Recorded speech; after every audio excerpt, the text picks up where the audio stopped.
Humidité sur les vitrages.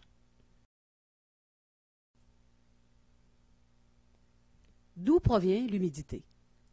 Vous prenez une douche et de l'humidité se transforme en eau sur votre miroir. Pourquoi? Parce que l'air, chargé d'humidité, arrive à son point de rosée. Comment?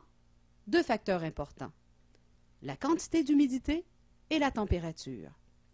Il est important de prendre note que plus il fait froid, moins on a besoin d'humidité pour atteindre le point de rosée, et que moins il fait froid, plus on a besoin d'humidité pour atteindre le point de rosée. Le miroir étant plus froid que les murs de gypse, l'humidité se transforme en eau d'abord sur les miroirs ou toute autre surface métallique dans cette pièce. Condensation sur la surface intérieure du verre. Vous pouvez faire cette expérience. Prenez un verre, remplissez-le de glace. Ajoutez de l'eau afin d'harmoniser la température à l'intérieur du verre. De la buée apparaîtra sur la surface extérieure du verre. Vous constaterez alors que la buée provient bien de la pièce et se transforme en eau seulement si le verre est suffisamment froid. Le verre n'est pas déficient. La même logique s'applique aux fenêtres.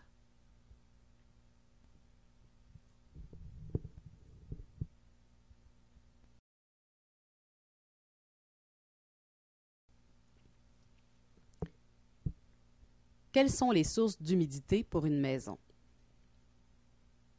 Une famille de 4 personnes rejette de 30 à 40 litres d'eau par semaine à l'intérieur de la maison.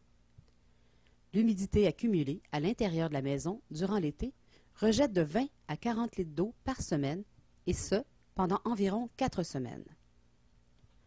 Le séchage des matériaux de construction pour une maison neuve peut rejeter de 25 à 35 litres d'eau par semaine pendant les 18 premiers mois. Le séchage du bois de chauffage à l'intérieur de 15 à 30 litres d'eau par semaine pour 3 cordes par saison. Les activités domestiques, douche, cuisson, bain, lessive, rejettent de 15 à 20 litres d'eau par semaine pour une famille de 4 personnes.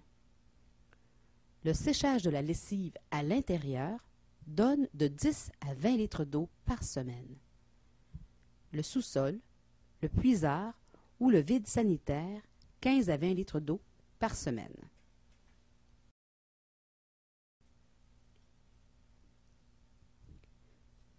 Tableau des températures versus le pourcentage d'humidité. Pour que ce tableau soit valable, la température ambiante doit être de 22 degrés Celsius. La ventilation aux fenêtres doit être adéquate. Une installation qui respecte les normes. Prenez note que le pourcentage varie d'une pièce à l'autre.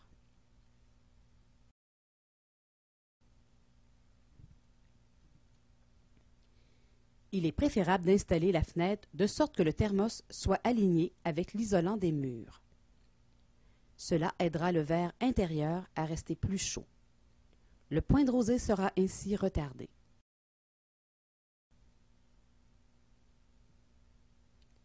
L'installation d'un store ou d'un rideau doit permettre une bonne circulation d'air sur le verre.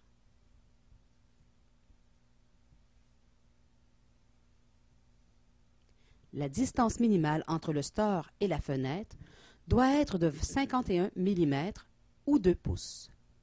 Idéalement, laissez 102 mm ou 4 pouces.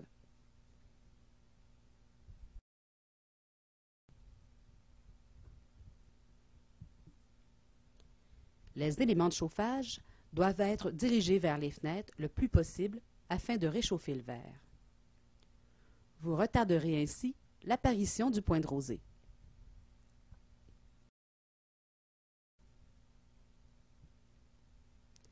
Dans les constructions neuves, le code du bâtiment exige l'installation d'un échangeur d'air.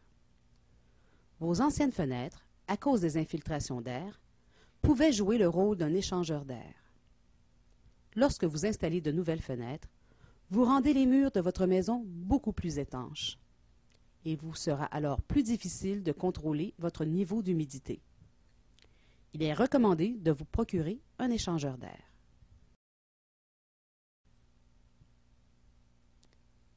Demandez un thermos avec un verre à basse émissivité. Ce type de thermos a un facteur R, plus élevé que le verre régulier. Le point de rosée sera alors plus difficile à atteindre.